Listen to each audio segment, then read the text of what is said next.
Alors, calque au-dessus du décor.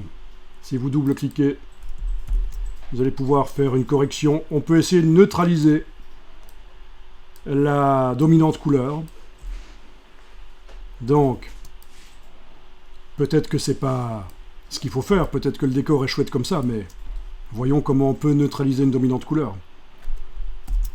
Donc, avec la pipette remplie de gris, vous allez pouvoir cliquer à un endroit du décor qui est censé être neutre. C'est un peu comme faire la balance des blancs. Donc, est-ce que le sol est censé être neutre? On va voir, on clique. On clique à différents endroits, on teste. Pas besoin d'annuler, bien sûr. On fait juste cliquer. Et voilà. Et avec l'œil en face du réglage, ou l'œil dans le bas de la palette de propriétés, vous pouvez voir l'avant-après. Bon. Là, pour la démo, je vais supposer que le décor est mieux en étant neutralisé. Ah oui, au passage, vous voyez comment vous pouvez améliorer des photos prises de nuit où l'éclairage a énormément influencé le résultat.